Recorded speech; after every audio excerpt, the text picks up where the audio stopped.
You know what? For all the people that are saying Chainsaw Man Part 2 should switch to some kind of monthly format, at first I was disagreeing with it, but now I kind of wholeheartedly agree because this story really has so much packed into it with a lot of layers, a lot of complicated character dynamics that are really holding some big payoffs. The problem is with the way that some of these chapters are formatted, it's really easy to get lost in the general community. I mean, something like chapter 207, what we're about to go over today, is no doubt a very big chapter when it comes to characters like Denji and characters like Asa's character development. If we were able to see a parallel moment where all the way back when we were first fighting the Falling Devil, and Denji, at least back then, was a lot more sure of himself than he is now. He had Nayuta, he had his pets. Even though there was conflict in his life, he was in a much better spot than he is now. And now I know a lot of people are constantly tired of seeing Denji have to go through all of this different trauma and deal with all of the things that are built up inside of him, but it almost seems like we're using all of these events to force Denji to go through some kind of therapy that's going to heal this post-traumatic stress disorder. Because while a lot of people don't want to hear it, it is very apparent that there are unresolved issues in Denji's mind that need to be, opened up and have him confront. The whole entire idea of his father's death and how him basically being thrown away from having a normal life and being inducted into a Yakuza debt that wasn't his own, and he has to live with that trauma and live with the way that shaped him as a person. And no matter how much he tries to be a normal person, he's coming to the realization, albeit very slowly, that this is impossible for him. Hey guys, real quick, if you want to support the channel, make sure you go down to gamersubs.gg/noop and get 10% off your nootropics and energy supplement fix, and we'll get back to the video. And however, I think the way that Asa kind of brushes this off for him, or gives him a reason to brush off the feelings that he has, does make everything come full circle. Here you have Denji, who is forced because of the Falling Devil's power to face the fact of what the Fire Devil was trying to tell Denji. Denji, when talking with the Fire Devil, wasn't able to confront those feelings, but now being forced into this mental hallucination, he has no choice but to confront the fact that he has been causing the exact type of pain that brought him about and caused him to have the life that he has, right? Denji ending up with public safety, ending up with the Yakuza, ending up in the situation he has now with being a older brother to Nayuta. He has never had his own agency and never had his own responsibility to say, this is my choice, this is what I am doing for myself today. And for the last couple of chapters, while there's definitely been back and forth in the community as well as in my chapter reviews, I definitely feel that Denji choosing the cat way back in the beginning of part 2 was something that Denji chose himself, and that's why he felt maybe not in his best life, because he still had a lot of things that were chaining him down, but Denji was, at least at that point, somewhat content because he was able to make decisions for himself. However, I think what the Fire Devil has been trying to show Denji is that, sure, you can make decisions for yourself as much as you want. Asa is honestly going through something very similar. However, those decisions should mean something. Those decisions should have something behind them and have some kind of purpose. Even though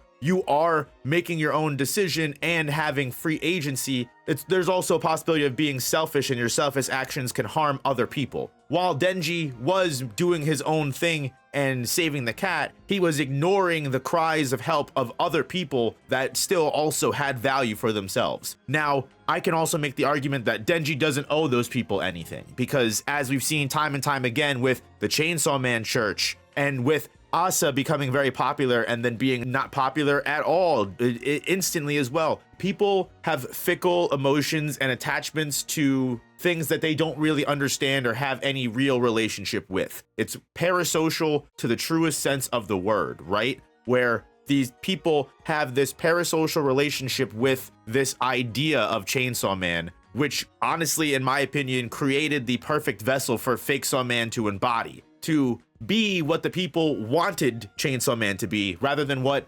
Denji, the real Chainsaw Man, actually wanted to be, because Denji didn't even know what he wanted to be at the time. And I think even though we're still at a point in Denji's character development where he doesn't know what he wants, this parallel from a long time ago during the Falling Devil fight, where ASA was completely unsure of herself, had no idea what was going on, was still trying to deal with Yoru, was struggling, didn't believe that she deserved to be happy or have any good moments either. Denji saved her and said, hey, look, there's always a reason to want to live, no matter how dumb it is. And here, Asa's running to save Denji. And in this moment here, says something to Denji that will, in my honest opinion, always prove to me why Asa is the best possible person to be a partner to Denji. And whether that is romantic, whether that is friendly, platonic, that's not what I'm getting at. What I mean is a genuine relationship, an intimate relationship that does not have to be, any kind of sexuality or anything like that. Similar to what Denji felt with Power almost, right? Where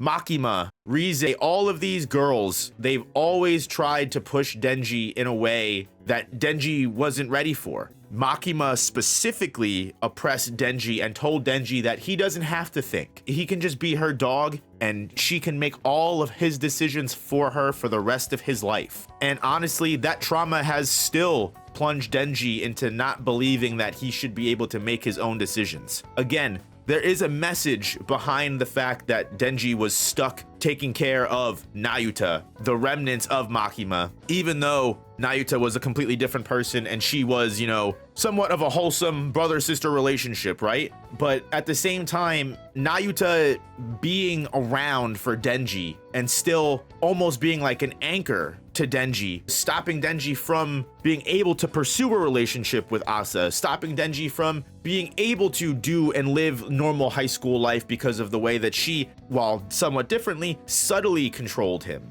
It's almost as if Nayuta was a message, was a symbol of the fact that even though Makima was gone, that trauma was always still carried around. Completely different form, much smaller and much less oppressive than Makima was in real life, to Denji, but much less. And Asa says something. She says that, you know what, Denji, you think you shouldn't be allowed to be happy? Well, I can make you happy, and I've wanted to for a long time, which a lot of people are taking as like a half-hearted confession almost of her feelings to Denji, which Asa Denji people are shaking in their boots. They love this. But another big message here that Asa says is she doesn't know how to make Denji happy. She doesn't know how to make herself happy. But the thing is they can sit down and they can think about this together. Now, Asa says, funnily, she says, you're dumb, so you have to think about things, which is, again, what separates Asa from everyone else. No one has ever let Denji think for himself, ever, until now. Asa says, hey, you know what? I don't have an answer, but you know what? We can work together to find out what works. I don't know what that is, but you and me, we're both stupid, but if we put our heads together, maybe we can think of something that's just better than following what everyone else says, which is another perfect transition to when Asa says we have to stop Falling Devil. Why does Denji deal with this trauma? Why did Denji want to be Chainsaw Man in the first place? Is it because he wanted girls? Is it because he wanted to be famous? Is it because he wanted to be a normal high schooler? At the end of the day, the message here of Asa telling Denji, when he asks why they have to stop falling, and Asa says that we are superheroes, aren't we? There's no more to it than that. There doesn't need to be any more to it than that. And I think, honestly, that's a message that's been coming across in the last couple chapters as well, especially with the Fire Devil's message to Denji, is that, and this is even me admitting that I'm wrong in my own interpretation of the previous chapters, which is, you know what, Denji, you know what, you might not owe the world anything. You might not owe the people that idolize you anything. And you know what, you might not have to choose them. You have other options before you, but just consider, and what the Fallen Devil is showing Denji in this moment, though she might not be intentionally doing it, that, all you're doing is just creating a world of more yous and creating more trauma. Whereas you can stop that. You can change the cycle. You can do something different. A quote that has existed since the dawn of time, at least in, my country, with, the creation of Spider-Man and Uncle Ben: with great power comes great responsibility. And I think that is ultimately the point of what Asa is saying here. You know what, Denji, you don't have to make the right decision, but you have all the power and all of the opportunity to make the right decision. So why wouldn't you? I think is the biggest question of all. And I think that's the realization on Denji's face and what the whole point of part 2 has been trying to get to us. Like, Denji never asked for any of this. And Denji, sure, now that Denji's on his own and has his own accountability and freedom and doesn't really know where to go, is the answer to just become a full-on devil and just be completely narcissistic, do what he wants, hurt whoever he wants, and not care about anything and just live a perfectly hedonistic lifestyle? Or does Denji realize that he might not have been able to solve his own trauma, but he can potentially help others with theirs? And you know what? Maybe helping Asa with her trauma is the best way that Denji can heal his own. And I know I yapped a lot this chapter, but obviously, with these Chainsaw Man chapters only having 14 something pages, not much happens. This chapter does end off on us finally seeing the Tank Devil's power, which is Yoru being able to fire all of the weapons that she has created up until this point, stockpiling it and firing it all at once in one solid giant fucking shot. And almost similar to the way that Pochito was getting absolutely obliterated on its way to fight Aging Devil last arc. It's just every time the Falling Devil regenerates, there's another weapon going right for it to take it out. And eventually, no matter how much it regenerates, it is just completely smothered and crushed beneath all of the blades and weapons that Yoru is able to summon. Is the Falling Devil completely defeated? Who knows? If she is, I do think that even though it was pretty quickly and short, this short moment does show, one, how far Asa has come, and two, I think it circles around the idea of what Fujimoto has been trying to share with us about Denji and get down to it, and what might be Denji's answer by the end of part 2 as to where he does want to take his life going forward. Because I think, again, that has always been